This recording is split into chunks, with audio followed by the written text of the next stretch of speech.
Let me take this moment to wholeheartedly congratulate each and every one of you today. You graduated. You did it. You made it. Congratulations to you. And you did it all by yourselves. Nobody helped you.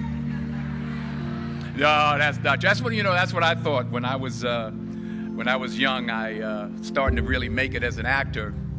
I came in. I talked to my mother. I said, "Ma, did you think that this was going to happen? I'd be so big, and I'll be able to take care of everybody, and I can do this, and I can do that, and I can." She said, "Boy, stop it right there. Stop it right there.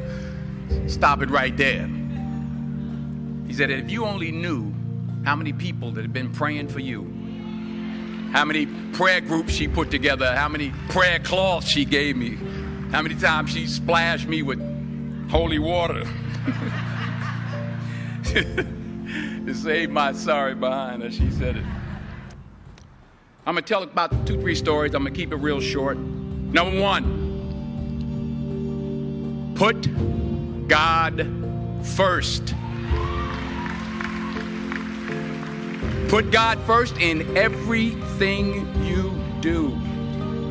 Everything that you think you see in me, everything that I've accomplished, everything that you think I have, and I have a few things, everything that I have is by the grace of God. Understand that.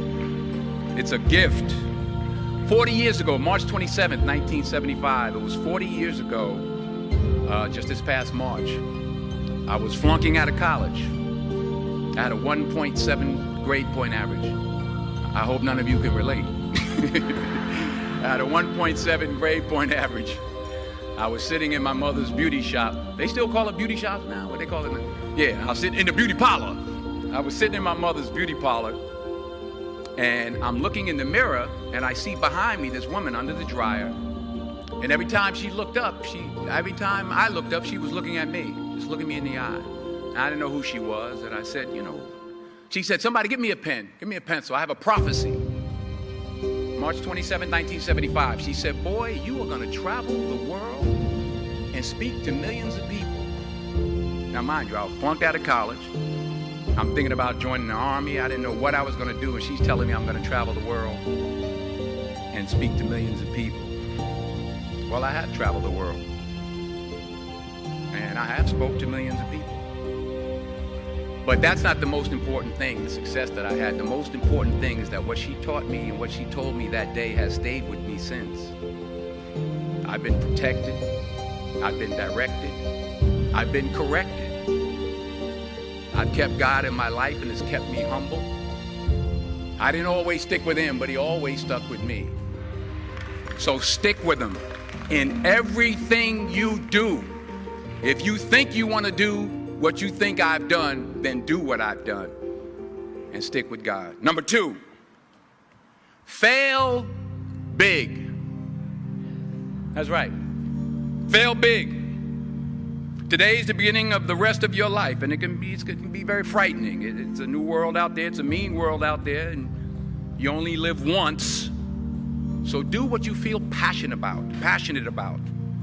Take chances professionally. Don't be afraid to fail. There's an old IQ test, was 9 dots, and you had to draw 5 lines with a pencil within these 9 dots without lifting the pencil. The only way to do it was to go outside the box. So don't be afraid to go outside the box. Don't be afraid to think outside the box. Don't be afraid to fail big, to dream big. But remember, dreams without goals are just dreams, and they ultimately fuel disappointment.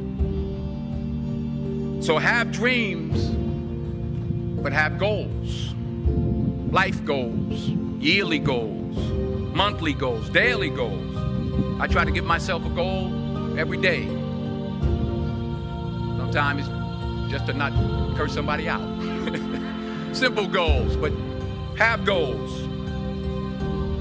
And understand that to achieve these goals, you must apply discipline and consistency. In order to achieve your goals, you must apply discipline, which you have already done, and consistency every day, not just on Tuesday and miss a few days. You have to work at it every day. You have to plan every day. You've heard the saying, we don't plan to fail, we fail to plan. Hard work works. Working really hard is what successful people do. And in this text, tweet, twerk world that you've grown up in, remember, just because you're doing a lot more doesn't mean you're getting a lot more done. Remember that. Just because you're doing a lot more doesn't mean you're getting a lot more done. Don't confuse movement with progress.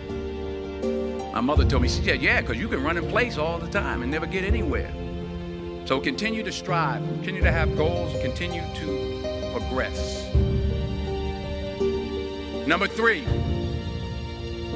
you'll never see a U-Haul behind a hearse. I'll say it again. You'll never see a U-Haul behind a hearse. I don't care how much money you make, you can't take it with you. The Egyptians tried it. They got robbed. That's all they got. You can't take it with you. And it's not how much you have. It's what you do with what you have. We all have different talents. Some of you will be doctors, some lawyers, some scientists, some educators, some nurses, some teachers. Yeah, okay. Some preachers. The most selfish thing you can do in this world is help someone else. Why is it selfish? Because the gratification, the goodness that comes to you, the good feeling that I get from helping others, nothing's better than that.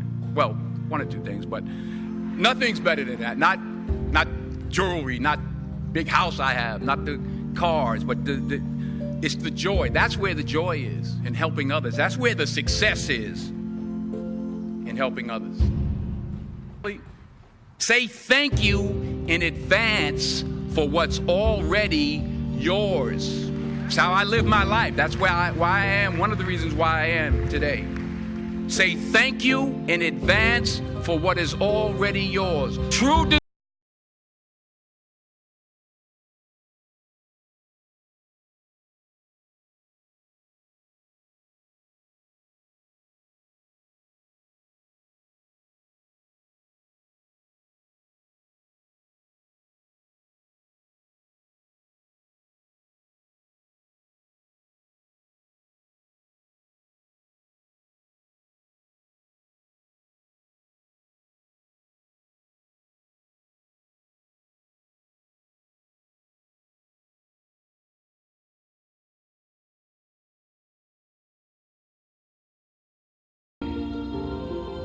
aspire to make a difference. Thank you.